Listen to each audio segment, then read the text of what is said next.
Magandang umaga po sa inyong lahat. Muli po ang inyong lingkod, si Chef Roy. Kumusta po kayo? Pagpapalain po kayo ng Diyos. Kung dati na kayong pagpapala ng Diyos, patuloy kayo pagpapalain ng Diyos at iingatan hanggang sa buong pamilya po ninyo at sasamahan kayo ng Diyos kahit saan po kayo paparoon.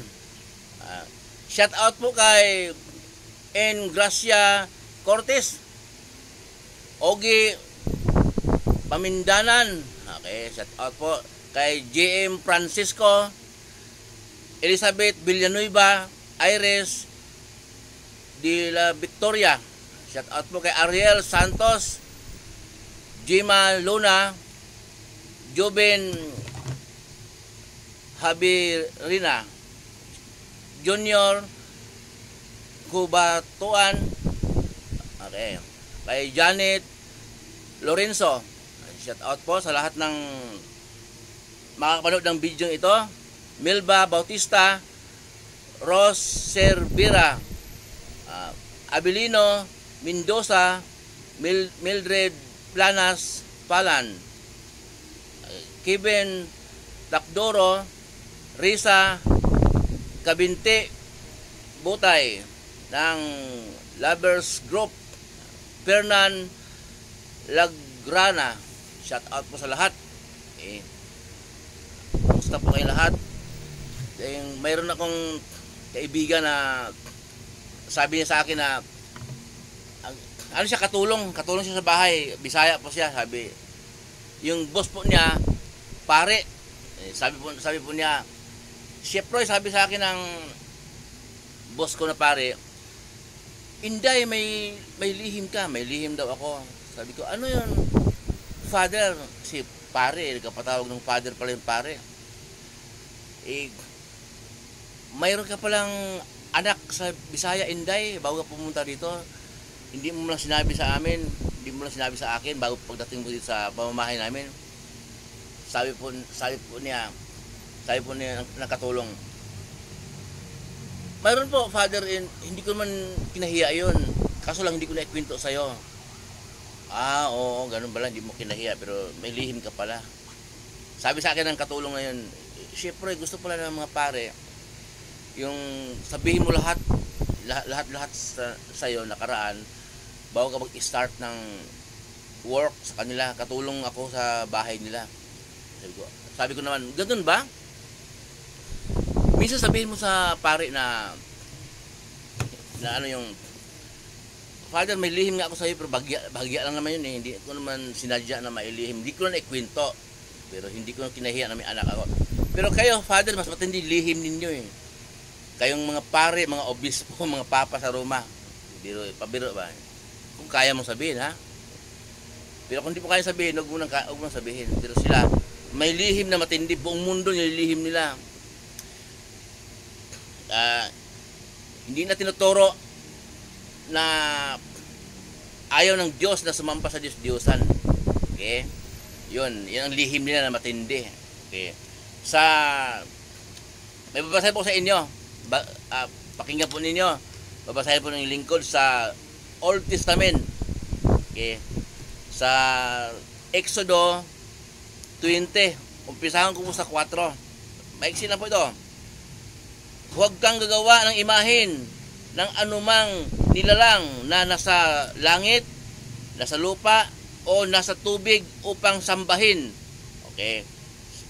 Sapagkat akong ang iyong Diyos, na iyong Diyos ay mapinagbubuing Diyos, siloso kumbaga ang Diyos. O yan, utos yan. Alam, sa Old Testament po, marami tayong mababasa na ayaw ng Diyos na may imahen ka o ribulto na inanyuhan sa langit. Ibig sabihin po, mga mapunta sa langit yung mga santo, di ba? Mga banal yun. Harian Diyos. Kahit na yon, huwag kang gagawa ng imahen o yuyukuran mo o luluhuran mo, sasambahin mo. Yun ang sabi ng Diyos. At saka, sinabi ko doon sa katulong, nakausap ko na, pinangaral ninyo si Pablo na tinawag ng Diyos upang maging apostol ng ating Panginoong Hesus. Pinangaral din ninyo mga pare na si Pablo nakulong sa loob ng kulungan, nangaral si Pablo at lahat naman ng nandoon sa kulungan na kapwa niya nakakulong nakinig sa kanya. At lumindol sa loob ng sa kulungan yon. Nung lumindol, nawasak yung pintuan ng kulungan, nagkaputol-putol yung mga kadina at nabuksan yung pinto. Nagising yung bantay. Nung magising ang bantay, bukas na yung kulungan. At gusto ng bantay na magpakamatay kasi po, nung panahong yon, kung bantay ka ng kulungan, warden ka, pag nakatakas yung mga bilanggo, papatayin ka rin. Yun ang mga batas ng araw. Ngayon, magbilanggo ka, imbestigahan ka, o matanggal ka sa serbisyo. Ngayon, noon, papatayin ka. Kaya gusto ng bantay na magpakamatay na. Sumigaw si Pablo, wag mong sasaktan ang sarili mo. Nandito kami, hindi kami tumakas. No.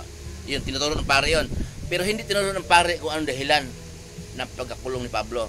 Ang dahilan po ng pagkakulong ni Pablo ay pinakulong siya ng may-ari ng gawaan ng rebulto kasi nga humina yung negosyo nila ng rebulto. Yung may-ari ng gawaan ng rebulto malakas sa gobyerno, pinaratangan si Pablo kung ano-ano, kaya kinulong siya. Pumunta sa pamahalaan sa Kapitolyo, siguro sa munisipyo, yung may-ari ng gawaan ng rebulto at pinaratangan si Pablo ng kung ano-ano na nanggugulo sa bayan, kinulong. Yun namang may-ari ng gawaan ng rebulto kasi malakas sa gobyerno, malakas sa pamahalaan, kaya nakulong si Pablo. Yun ang yung dahilan na hindi nila kinuwinto.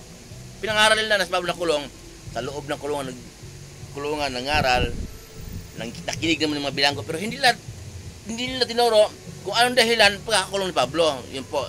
Kaya sabi ko doon sa katulong, mas nililihim nila eh. Sabi ng Bible na yung kasalanan, mas mabigat ang kasalanan ng pinanggalingan ng pagkakasala. Okay? Halimbawa, mahilig kasalanan magsugal. Yung may anong sugalan, mas mabigat ang parusa. Ay mga babae dyan, may mga bayarang babae, mga bar na gano'n, nagkapalabas ng mga babae. Yung mga lalaki pupunta roon, nagkakasala sa Diyos, nagkakasala sa pamilya. Pero mas mabigat ang kasalanan yung may-ari ng bar, yung may-ari yung pinaka-boss nila.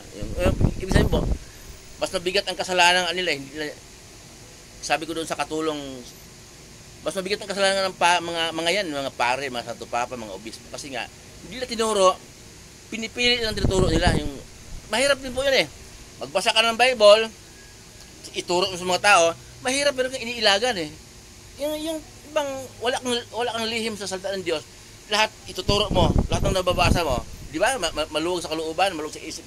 Mayroon kang nilalaktawan, natatakot kang malalaman ng mga tao. Kasi nga pag nalalaman ng mga tao, paano yan? Wala nang madalang na magsimba, yung madalang na magpapakasal doon sa pare, madalang magkabinyag. Kasi pera yun eh. Pera yung magpapakasal doon, magkabinyag.